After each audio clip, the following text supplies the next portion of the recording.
தாய் தமிழ் உறவுகளுக்கு வணக்கம். ஆம்ஸ்ட்ராங் படுகொலை தலித் தலைவர்கள் மீது சந்தேகம். ஆம்ஸ்ட்ராங் படுகொலை தலித் தலைவர்கள் மீது சந்தேகம் என்ற தலைப்பில் இந்த காணொளியை காண்கிறோம்.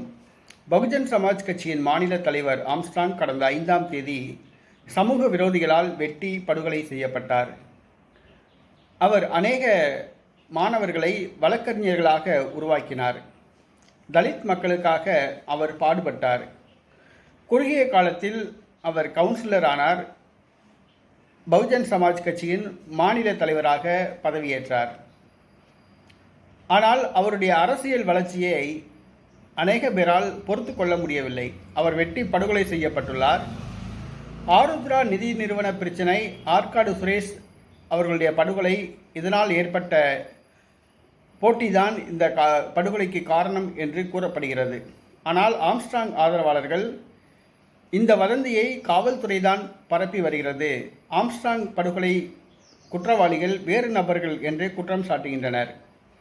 சிபிஐ விசாரித்தால்தான் உண்மை நிலவரம் தெரிய வரும் என்பது அனைவருடைய கருத்து. ஆனால் தமிழக அரசு சிபிஐக்கு மாற்ற மறுக்கிறது. ஆம்ஸ்ட்ராங் படுகொலை வழக்கை சிபிஐ விசாரித்தால் திமுக பிரமுகர்கள் இதில் கைதாவார்கள் என்பதால் திமுக அரசு சிபிஐக்கு மாற்ற மறுக்கிறது. ஆம்ஸ்ட்ராங் படுகொலையில் சிபிஐ விசாரிக்க வேண்டும். அப்பொழுதுதான் உண்மை குற்றவாளிகள் தெரிய வரும். இதில் முன்னாள் அமைச்சர், திமுகவினர் தொடர்புள்ளதாக கூறப்படுகிறது. இவை ஒருபுறம் இருந்தாலும் கூட மறுபுறம் தலித் தலைவர்கள் மீதும் சந்தேகத்தை கிளப்புவதாக கூறுகின்றனர். அதாவது, இவர் தலித் சமூகத்து மக்களுக்காக பாடுபட்டார். தலித் தலைவராக குறுகிய காலத்தில் வளர்ச்சி அடைந்தார்.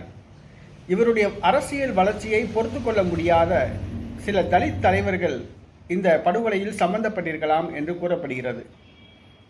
ஏனென்று சொன்னால் அதையும் ஒரு பார்வை நாம் பார்க்க வேண்டும். அவர் ஒரு தலித் தலைவர், குறுகிய காலத்தில் அவர் வளர்ச்சி அடைந்தார்.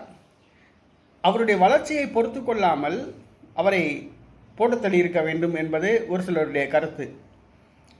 ஆனால் அவர்கள்தான், அந்த தலித் தலைவர்கள் தான் சிபிஐ விசாரணை தேவையில்லை என்று கூறுகிறார்கள். குறிப்பாக திருமாவளவன், வன்னியரசு ஆகியோர் சிபிஐ விசாரணை தேவையில்லை என்று கூறுகிறார்கள். சிபிஐ விசாரித்தால் என்ன என்பதுதான் அனைவருடைய கேள்வி. ஏன் சிபிஐ விசாரிக்க தேவையில்லைன்னு பயப்படுறீங்க?